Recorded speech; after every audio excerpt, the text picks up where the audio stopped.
So let's move on to nutrition. Yeah, it's a good segue. Okay, you're probably a lot better than this than I am because you've always been a very clean eater. Yeah, yeah. Everyone always kind of busts my chops for it, but it works for me. And like, I'm not like, I fortunately, I pretty much eat the same thing every day for dinner. It's like, I love chicken thighs, so I'll just kind of like, put different stuff on chicken thighs and like season them differently. But no, like I say, I would say I'm like a loose paleo diet follower. All right. I do some dairy, right? A little Mm, bit, not a lot. Cheeses, I'm good with that. Fruits and don't really do much fruits actually. Not a big fruit, but a ton of vegetables. Like I eat mushrooms, cauliflower, cabbage, Brussels sprouts, broccoli, artichoke hearts. I love them. mm.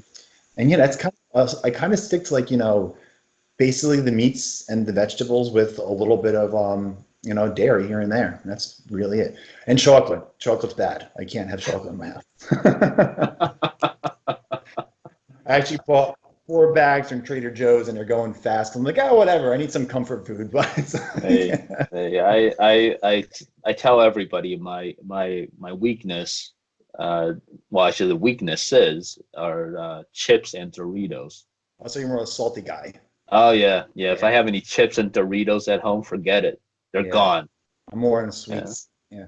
I just got over my ice cream craving, so that's good. I was bad with that for a while yeah, too.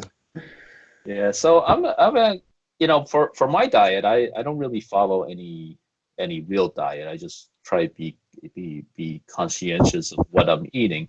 Hmm. But most important for me, I'm a very strong believer in fasting.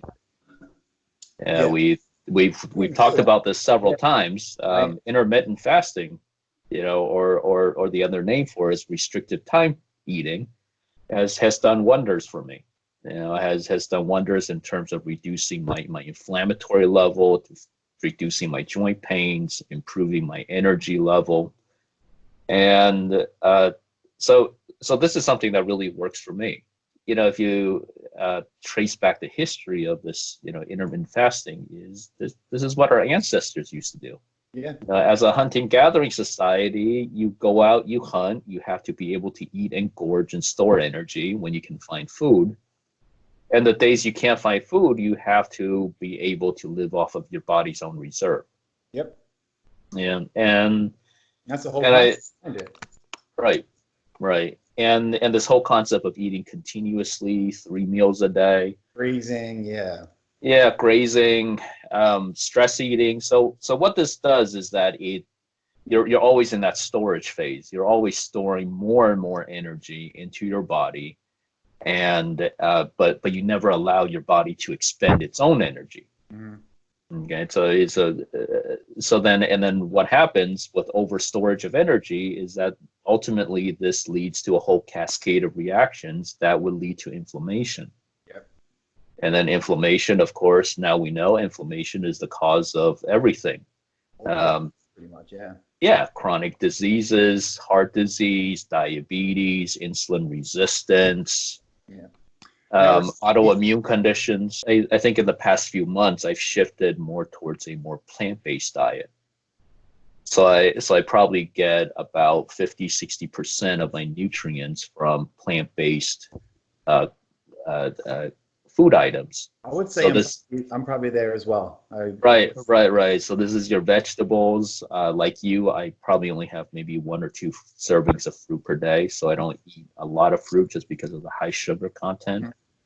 But I eat a lot of vegetables, legumes, Mm-hmm.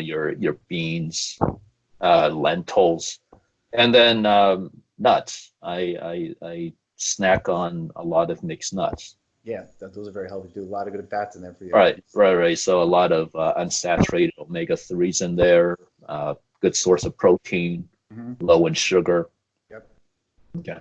So, but do I cheat? Oh yeah. I mean, you gotta enjoy life once in a while. Yeah, Uh, moderation, that's the key. yeah. I I mean, literally have chocolate every day, but I don't have the entire bag or the entire bar. I have like, a right. little piece of it. And then, it just makes you feel good, you know? You gotta enjoy life once in a while, but then the key is not to overdo it. Yeah, practice Yeah, moderation. and okay, because like we've alluded to before, is there's no one nutritional change that you just have to see which one Which way? fits your lifestyle better. Yep. Yep. People ask me, because I've been doing this intermittent fasting now, I think for over 7 months. Hmm. And people ask me, it's like, well, if you've already achieved the goal weight that you want to achieve, why are you still doing it? Well, that's because it's not a diet; it's a lifestyle, which you got to keep Right, doing. right. And I tell them, it's like, I feel great now. Yeah. I feel great. Why would I want to go back to feeling like crap 7 months ago? Eating all the things that taste good, but I know it's not good for my body. Yeah. And if I'm feeling great now, well, that sense of feeling good is reward enough to stay on it. I agree. Yep. Yeah, And it's a lot of people, when they see these things, they look at it as, oh, temporary fixes that they could go back to eating the way they did prior to. But they got to realize, like, yeah, it's called intermittent fasting or the paleo diet, but I hate that word diet because it's really, you got to take on that lifestyle to right, maintain it or to work for a lifetime, you know? right. And you could still cheat every once in a while, go back and eat, 5 slices of pizza one day. It's not going to kill you. You just can't do it every day, Right, So, right. And the term diet, I mean, the term diet by itself means something temporary. exactly. And a lot of weight loss programs rely on that to make money. They're hedging on the fact that you're going to fail, that you're going to diet, lose the weight, regain that weight, And do it and again. then you pay more money to do it again. Yeah. And usually when you do the yo-yo dieting, you put on more weight the second and third and fourth Right. times, but then it Yeah. gets harder to lose. So it's Once your body gets to a new metabolic set point, it wants to stay there. So every time you lose weight, your metabolism actually slows down. mm, Okay, every time you do one of these yo-yo diets, is that when you lose weight, your metabolism slows down because that's your body trying to preserve further weight loss. mhm. Okay, but the problem is you never recover that metabolism. So it's not like your metabolism goes back to normal again, and then you can repeat the cycle. No, you actually end up with a slower metabolism. Yep. So that it makes it easier for you to regain that weight. And then once you try to lose that weight again, it gets even more difficult because now you're dealing with a slower metabolism. Exactly. And and this is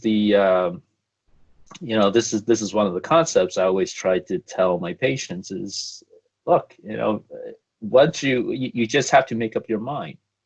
Once you decide to embark on a lifestyle change, you have to have that mindset that you're going to do this forever.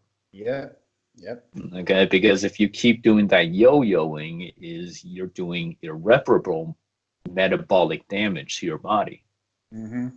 And It's a lot of people out about that. So like, then I can never have this again. I can never have that. It's like, no, you can still have it, just not as frequently, And yeah, it's like you just have smaller amounts. yeah, yeah. Like don't eat the whole pie, just have a piece, So